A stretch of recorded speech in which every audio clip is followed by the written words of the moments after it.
Relive the Past, brought to you by Bianconeri YYZ, a Juventus official fan club in Toronto. I'm Rocco Fasano. March 12, 2003, Turin.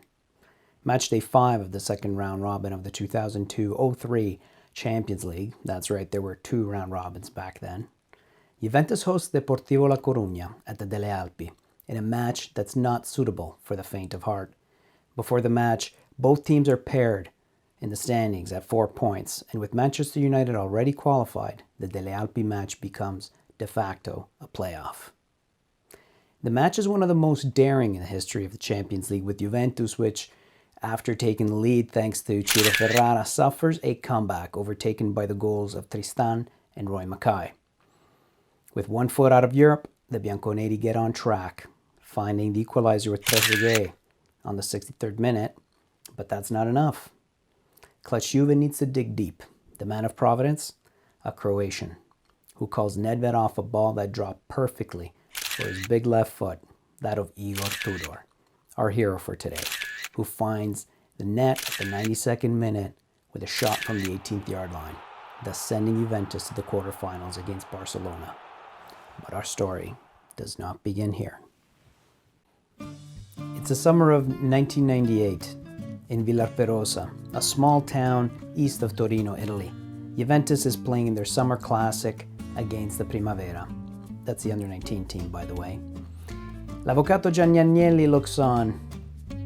"I'm curious to see the tall Yugoslavian one," he says. Igor Tudor, age 20, was born in Split and was raised in local side Hadek's youth system from the age of 16. Played a short stint in nearby Trogir.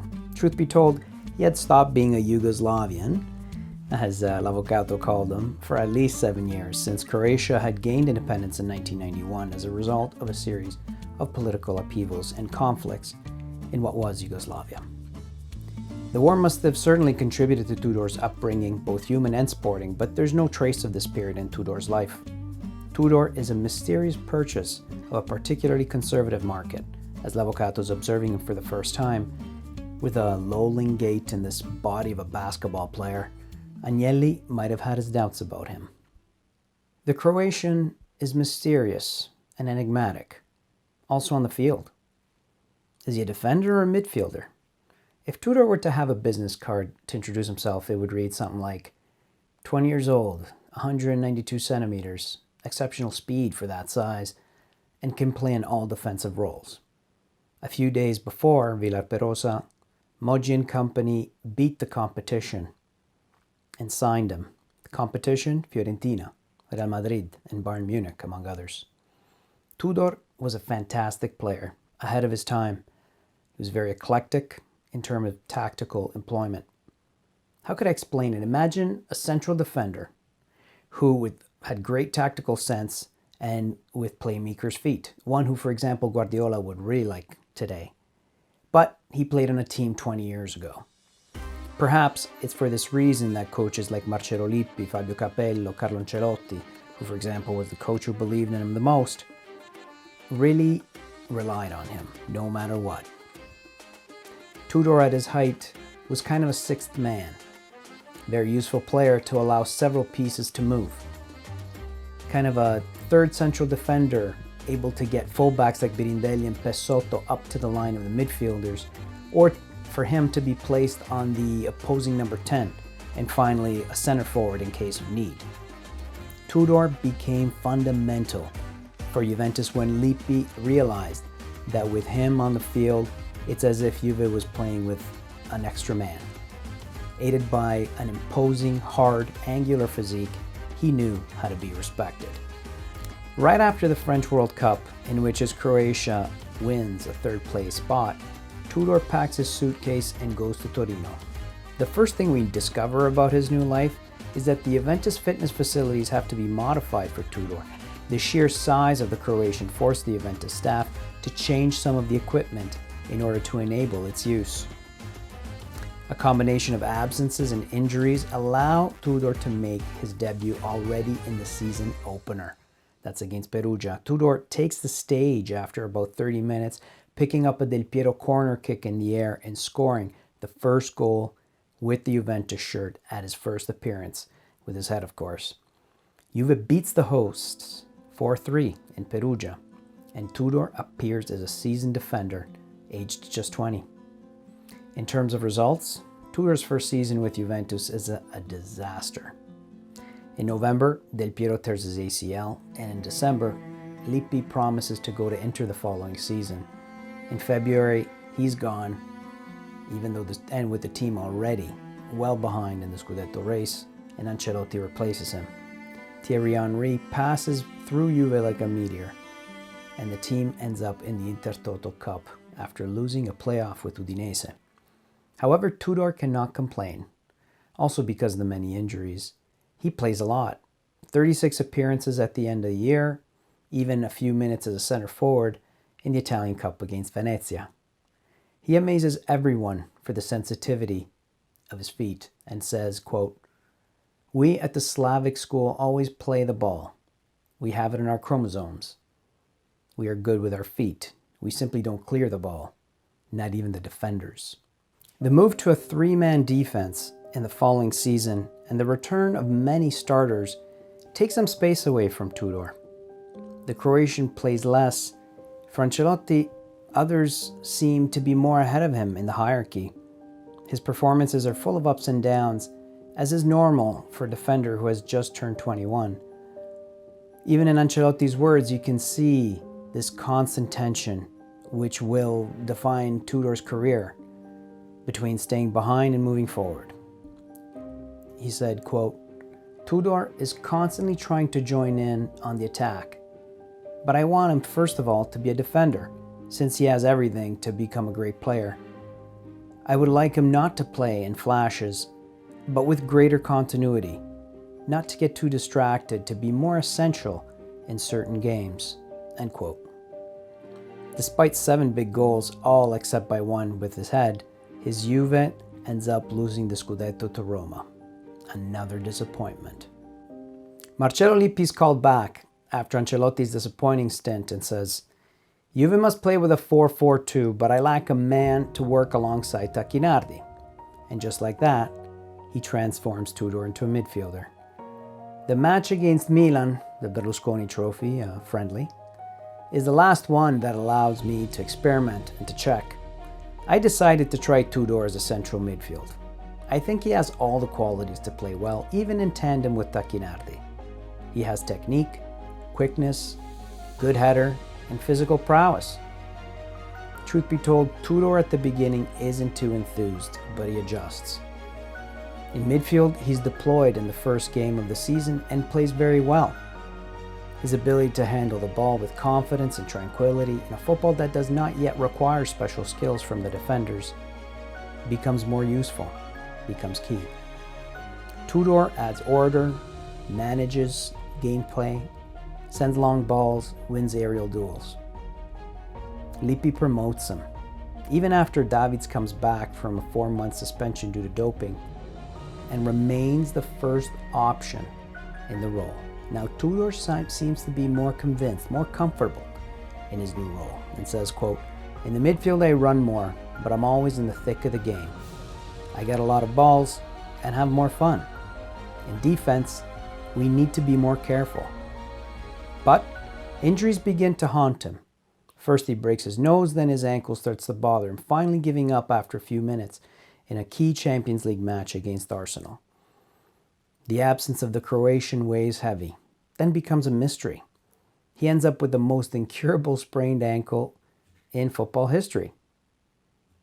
He seems ready to play the last 4 months, but in the match against Bayern Leverkusen, which is decisive for the passage of the second round of the Champions League, Tudor refuses to take the field from the first minute. Lippi says he didn't feel like playing, and Tudor defends himself saying that the ankle is mine and I manage it.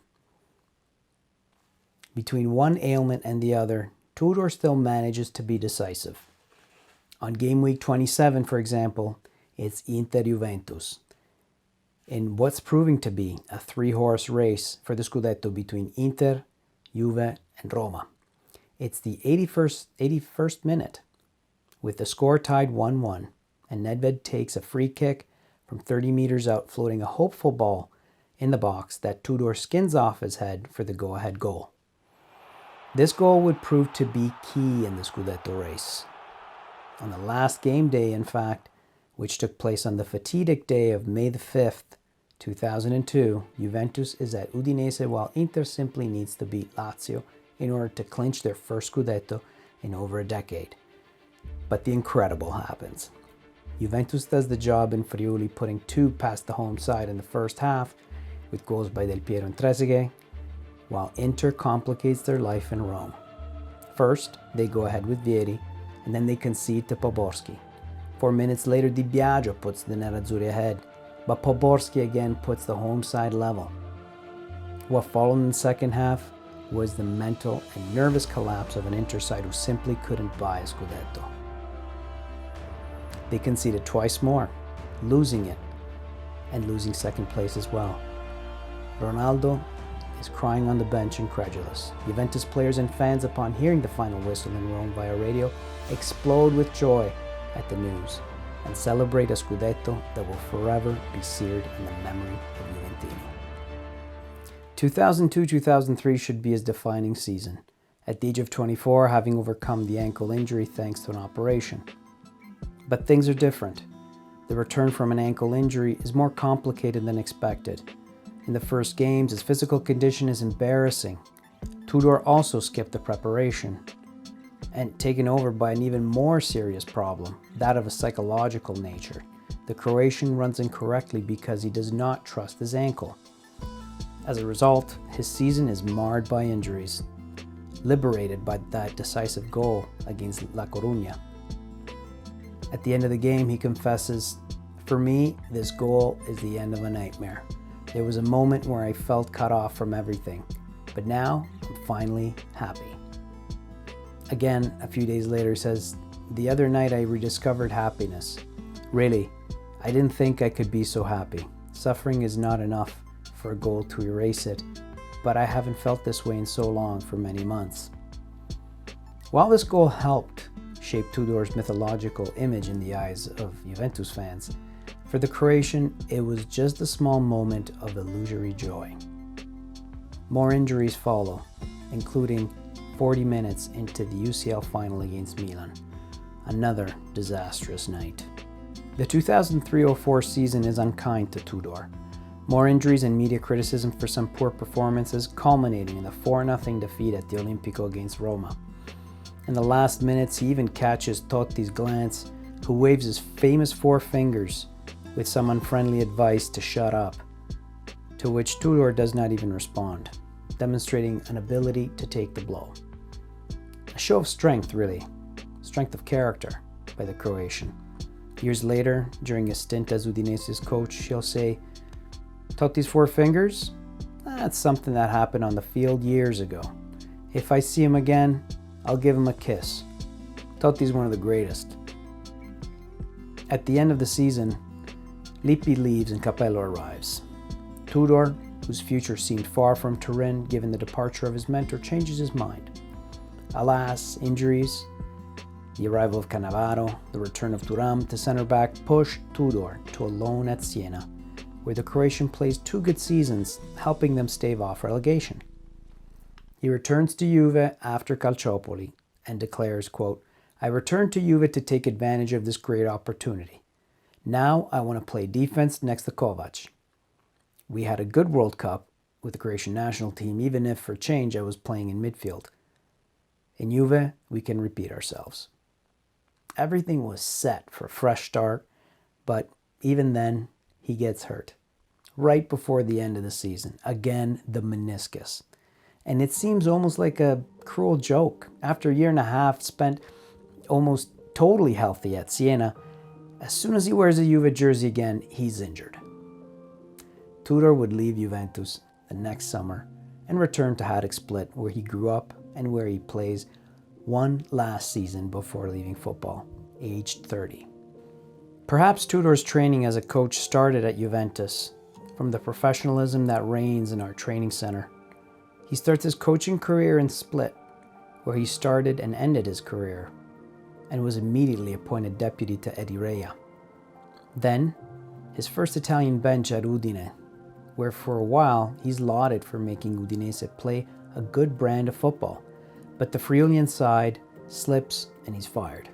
No luck at Hajduk Split either, where he's called as first coach this time before he asks to be released, paying part of the rescinding fee out of his own pocket in order to join Andrea Pirlo as his assistant for brand new Juventus of 2020-2021.